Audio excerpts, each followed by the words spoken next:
I stood there weak, almost passed out in despair, just crying my eyes out. My twin brother died due to suffocation. It was a miracle. Bottom line, I'm lucky to be alive. I'm thinking, what is it that I want to leave behind for my kids, my family, when essentially at that time I've got a 92% chance that I would not survive past 6 months. I pounded the steering wheel, cried and screamed in the car the entire way, wondering if maybe this will be the last day I ever saw my child, if I could even get to New York City in time to see him alive. My Lifequake happened very early on in life, when I lost my twin brother at the hands of my biological father. It shook me, but I never allowed that to hinder me from moving forward. I was rushed to the hospital and unconscious the rest of that day. My first memory was really being at home about a week later, trying to get my head around what had happened. I wouldn't change a thing, even though I went through a really, really, really difficult time, because it has made me who I am today. It's incredible how your life compresses into one sort of almost infinitesimally small moment in time where, it's strangely liberating in a way, because all your problems suddenly disappear when you're focused on this one thing. And for me, it was my son's cancer. Matter of fact, it pushed me to be a leader in the community, to play sports and just to be the best person that I could be. That's what my Lifequake did to me. My Lifequake enabled me to move forward and never stop. After that week in the hospital, I have no memory of my sudden cardiac arrest. Cardiac arrest, survival rates are about 3%. And I'm one of those 3%. We get a full MRI and it's revealed that I have stage 4 cancer and I'm given 6 months to live.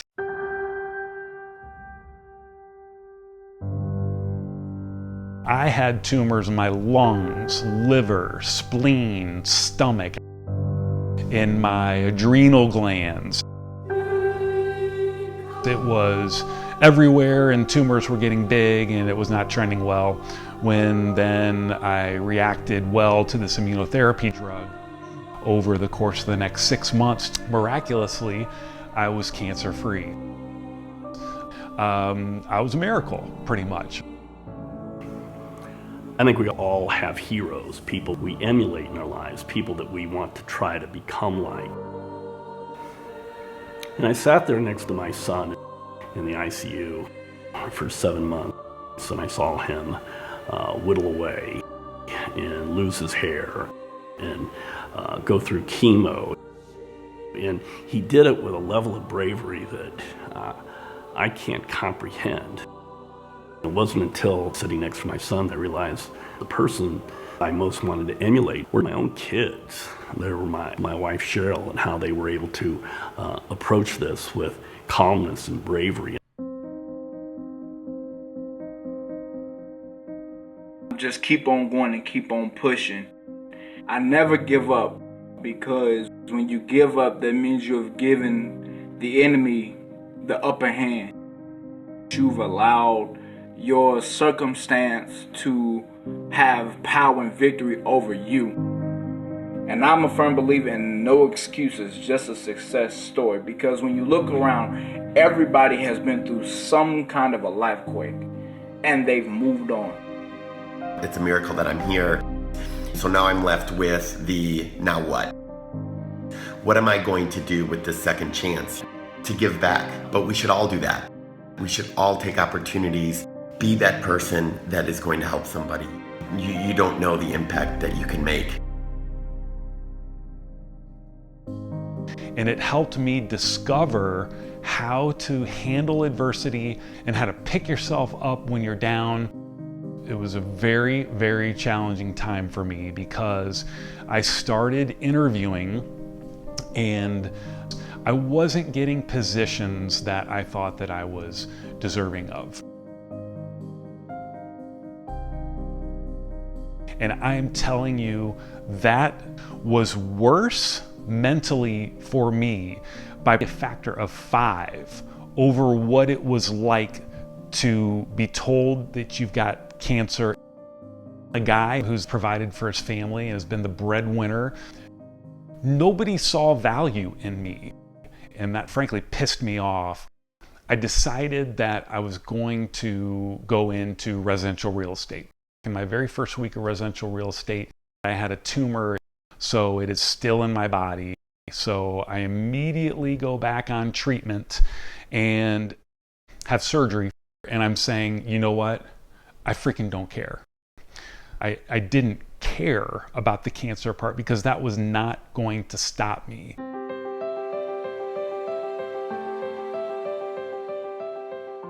I have 3 boys, so how I could be an example to them. And how Max went through this trial without batting an eye, without feeling sorry for himself, and making sure that the nurses and the cleaning attendants and the registration people and the social worker, that everybody felt comfortable around him and that they actually were in a good mood when they showed up. Thank goodness my son is in remission and doing well. Always remember that you are something valuable. Whatever you're going through, you can still grow. There is always some sort of growing that you can do in the midst of your pain, in the midst of your problems, in the midst of getting over this lifequake. Nobody's life is perfect. Regardless of how much money somebody has, regardless of how their family looks, everybody is going through something traumatic. Everybody's going through some type of a lifequake. You never get a diamond without going through some kind of fire. And just take this lifequake as your fire helping you become that beautiful diamond. You know, it did change me as a person. I do feel more present, more at peace. Don't take life for granted. Tell your loved ones you love them. Be empathetic.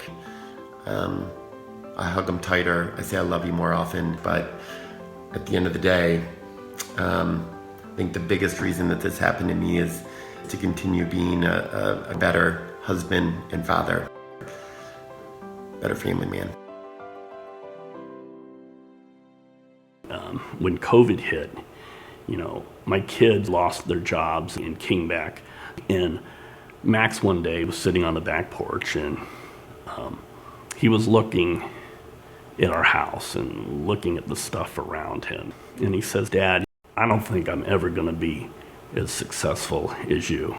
And I said, "Max, don't you know that you're my masterpiece, my opus, my Mona Lisa? Don't you know that you're the pinnacle of my life, and my most proud accomplishment in the world is you? This is all just stuff. It's just stuff." You know, we think we have problems in our lives, and then out of the blue, we have a real problem. And then we realize we didn't have any problems at all.